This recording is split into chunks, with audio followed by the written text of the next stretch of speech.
Welcome to Credibility by Camera. Welcome to Credibility by Camera with Kerry Barrett, Emmy Award-winning journalist turned trusted video authority for attorneys and law firms. Kerry shares proven strategies to help you show up with confidence, build trust on screen, and turn your online presence into a powerful business tool. Let's raise your visibility and your credibility one video at a time. I'm your host, Sophia Morales, and today we are discussing why video strategy matters for lawyers. So welcome, Kerry. I'm so happy to have you here with me. Thank you so much for having me, Sophia. I am pleased to be here. So you have a wealth of experience in front of the camera as a broadcast journalist. What made you shift your focus into helping attorneys with their video strategy? It was a bit of a roundabout path. So I left the broadcast world, if you will, back in 2019. And I started my own business in 2020, a little bit before. As many people did, yes. Good timing, Kerry. And it has taken a bit of a twist and a turn. I did a lot of public speaking training in the beginning. I did some video production. I did some voiceover work and some on-camera work. And I finally said to my business coach, I can't make heads or tails of who exactly my audience is. And so she said, well, let's go back and take stock of, every client that you've had. And what I discovered through that, and I don't know why, but I never would have put this together intuitively, is that the majority of my clients had been attorneys, mostly solo practitioners, but, attorneys who had video shoots. I've worked with some, top 100 firms as well on media training and video production, but the vast majority were smaller firms, or again, like I said, solo practitioners who wanted to start a YouTube channel or wanted to start a TikTok channel or needed to create videos for LinkedIn or their website.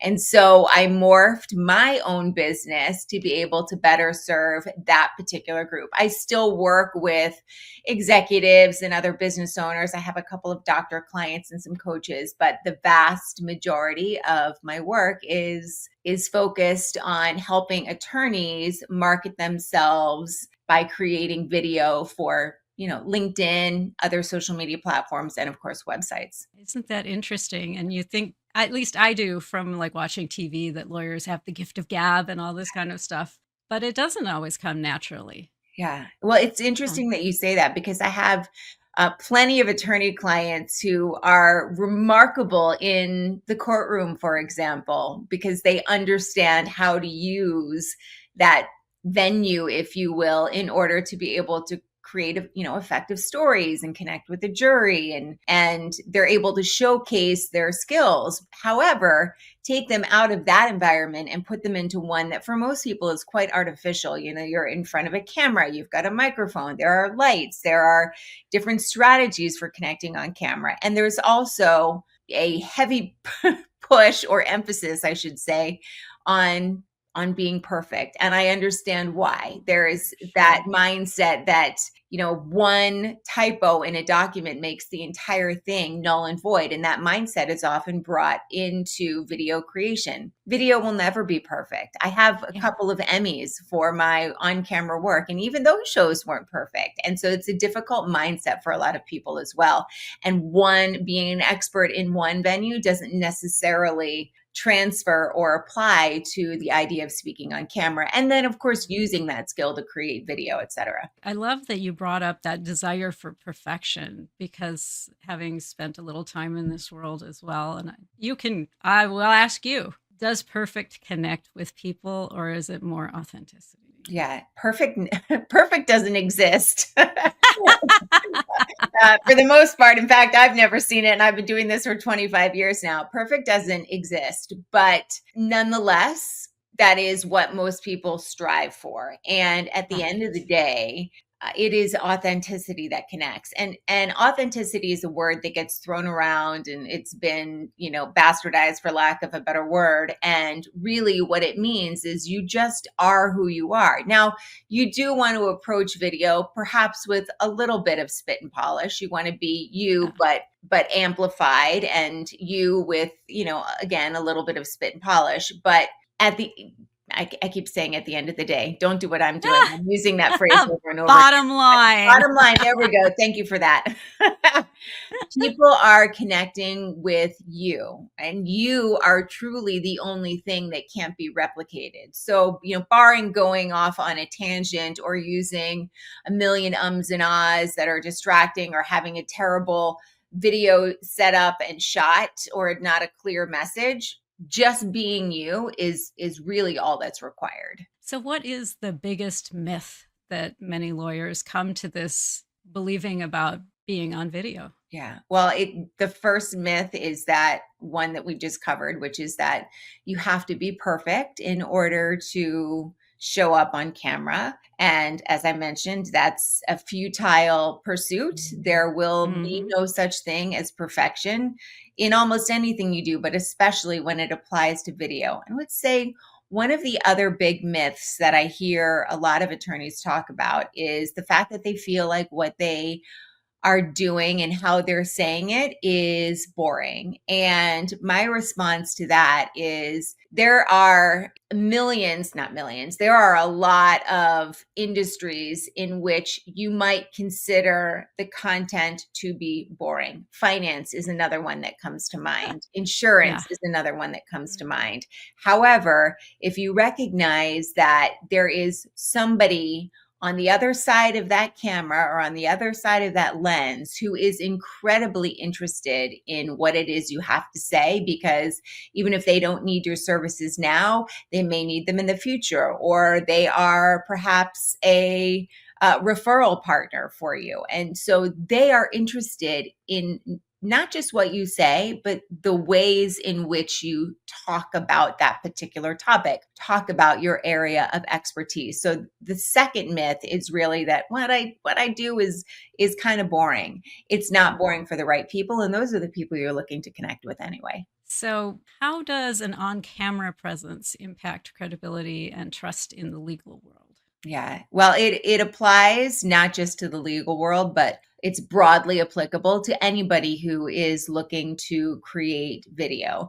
And there are the basics. There's your camera setup and your shot setup and your lighting and your microphone. And really, you don't need any sort of extra fancy special gear. But it is about making sure that the way you are positioned in the lens and the way that you are framed is one that generates authority, and one that makes it look like you have paid attention to detail and you understand the nuances of being on camera.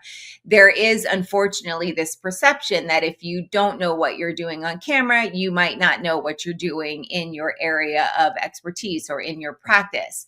The fixes, though, for those sorts of basic things, lighting, camera, audio, getting your shots set up, are pretty easy. It's one of the easier elements to do and fix and create an image or a convey authority. The other element is the detail of actually speaking on camera. And when I talk to attorneys, whether they're clients or potential clients, I often hear, well, I don't understand the tech. That's a pretty easy fix. Yeah. I don't understand, or I don't have enough time. Once you have a process, that's actually fairly simple as well. When we really get down to brass tacks, if you will, generally what it comes down to is I'm worried I'm going to look stupid or foolish, or I will, incur judgment, negative judgment with my colleagues and my peers. And I understand all of that because I used to be exactly the same way. All right. I overcame a terrible fear of speaking in order to grow as a broadcaster, and now take that skill and teach people how to create video. So the element of not knowing if you're doing it right and not knowing how to speak, that's the part that I spend a lot of time working on with my clients. There are a couple of common mistakes that people make when they show up on camera. And one of them has to do with that fear we touched on earlier, which is I'm worried I'm boring. And the other has to do with, how you come across energetically. And this is sort of the other big component to get around to answering your question, is that people sort of shrink themselves when they're in front of the camera for a number of different reasons. And that is also one of the biggest challenges, is really exploring the space and making sure that you're coming across as the enthusiastic, smart, authoritative figure that you are. Absolutely. And I find that when I'm in a space like that where it's new to me and there's this whole list of technical stuff and other things that I don't even know that I don't know, Yeah. that connecting with someone like yourself who's had years of experience in that field, it just really moves you through the learning curve super fast. That's actually one of the things on my on my LinkedIn profile, how to create video without the awkward learning curve, because There you go. there is that exactly. And it took me in the broadcast world probably a solid 5 years before I really was comfortable doing what I'm doing. And now, listen, as an attorney, are you going to have to do 6 hours of live television a day? You are not. You're going to have to create a couple of minutes of video for your website, and 30 to 60 to maybe 90 seconds of video for LinkedIn or Instagram or TikTok. So the learning curve will not be 20 years for you, or even 5 years for that matter. But the goal is to walk attorneys from, the very basics, A, clear through to B, C, D, E, F, G, H, and so on. And that process, once you understand it, is actually fairly simple. It is understanding gear, it's understanding time by creating a production process that's very easy. And then once you get comfortable on camera, rather than 5, 6, 7, 8, 15 takes you 1 or 2. And that cuts down most drastically on the process for creating as well. Absolutely. So could you give us a little inspiration to move into this brave new world of video, and give us an example of a law firm that transformed their visibility using video? Absolutely. So, 90% of attorneys, it may even be more than that now, that's the number I've looked up recently, are not taking advantage of content creation, especially video. So there is a huge opportunity, especially on LinkedIn, who's doing a huge video push right now, for creating authoritative content rather, that positions you not just in front of your clients, but in front of other attorneys for referral opportunities and speaking engagements and media opportunities and podcasts, etc. One of the biggest mistakes that attorneys make, and I touched on this just a couple of minutes ago, is that they shrink themselves. And it's not intentional, and it's not exclusive to attorneys. It happens to everybody. And one of the reasons it happens is because showing up on camera, the camera itself is energetically flattening. And what I mean by that is that you can deliver with energy and passion and authority, and none of that can come across on the camera because of the way the camera works. So you've got artificial, software and hardware. You've got an internet connection. You've got the platform on which you're recording. You've got a camera. You've got a microphone. You've got, lights if you're doing it right. And all of those things that your video has to move through in order to come out on the other side diminish the quality a little bit. Then you've got this lack of context. Exactly. The box. I was thinking about the box. It cuts off your body and your hands. Absolutely. And you don't know what's going on around the box either. When you're sitting at a conference, in a conference room at a table, there's a whole bunch of context that you get from that person's body language. Are they tapping their feet? Are they scrolling on their phone? Are they answering emails? Are they paying attention? You miss all of that. And that goes both ways. Yeah. And then you have the element of taking a 3D person and putting them into this 2-dimensional scape, if you will. And all of that serves to energetically flatten the way that you deliver. And I know this because I experienced that as a broadcaster. And I remember getting an email from somebody saying, "Why do you look like you don't care about the stories that you're telling?" Oh, no. Well, this is a long time ago. I've gotten over it since. It stung. And I thought to myself, well, why? I don't Why feel don't like they realize what's in my heart? Yeah.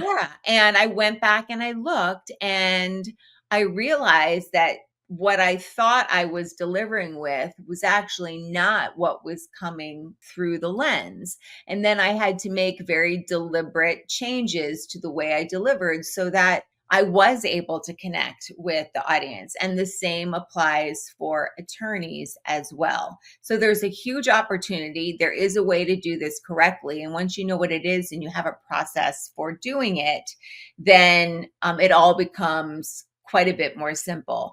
In terms of attorneys that I've worked with who have transformed their business, I worked with an AM Law 100 firm who chair and a co-chair of a certain practice group were publishing a book, and they wanted to do a series of videos in order to generate press opportunities. And so we did media training, we did video production, and as of I believe this recording, they're at about 527 press mentions from the series of videos that they have done. They have sold more books than they have sold in the past.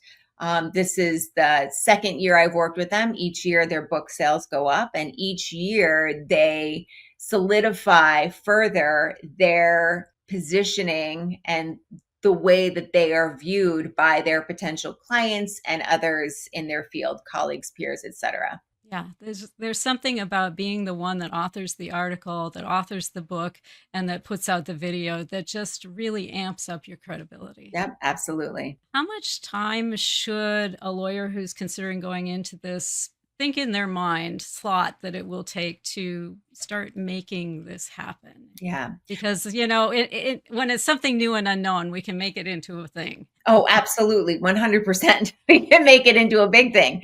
I turned it into a 5-year thing. So my program is 12 weeks, my most robust program. I have another program that's 8 weeks and then a couple of one-off opportunities. But generally speaking, you should consider about 12 weeks to get to where you need to be. And that's covering everything. That's covering, pre-production, shot setup, lighting, messaging, creating your video structure, etc. That also deals with learning to speak effectively on camera, then post-production. So editing and distribution.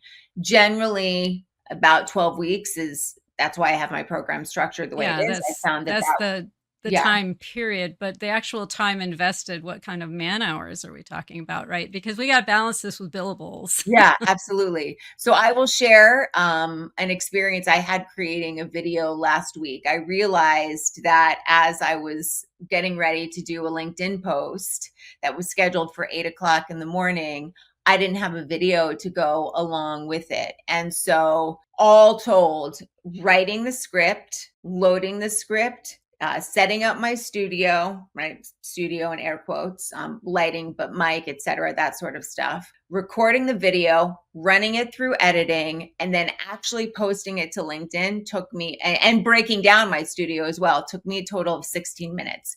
Once you have a process, you know how to deliver on camera, you can create video very quickly. And even if and I always suggest start with one video a week. When you're ready to do it and you understand how to do it, it's very quick. I hear people talk about batching. Is that something that you recommend as well for a busy person? Because you mentioned the setup and getting the lights and then the breakdown and all of that. And I think, at least when you batch, you get more bang for your setup and breakdown, right? Absolutely, 100%. Just take a couple of different outfits, do a quick wardrobe change, especially if you're a woman. People tend to notice that stuff more. And once you've recorded 1 or 2 videos, you begin to get in the flow. And so it becomes a little bit easier. They're a little less choppy. The key there is to have a content calendar. So I want to even if you're doing one a week, I want this video this week, I want this video the next one, so on and so forth. So understanding the structure and why you're creating those videos is important as well. But yes, batching 100% is a great idea. Excellent. So what would you say to a lawyer listening who knows that they should be doing this, but isn't quite sure where to start or how to fit it in? Yeah, the best time was yesterday. The next best time is today. And there is a wide blue ocean for attorneys who are looking to create content, video content specifically. And it's a great positioning opportunity for not just client acquisition, but also referral partners, media opportunities, speaking engagements. And again, once you have a process, the creation is actually very, very simple. Thank you so much for coming and sharing your wisdom today. I learned some stuff, and I've been doing this for a while. Oh, it's absolutely my pleasure, Sophia. Thank you for having me. Thanks for tuning in to Credibility by Camera. If today's episode helped you think differently about video, don't forget to subscribe, leave a review, and share the show with your colleagues. Are you ready to elevate your presence on camera? Head to kerrybarrett.com. That's KerryBarrett.com to learn more. And until next time, keep showing up and let your credibility speak for itself.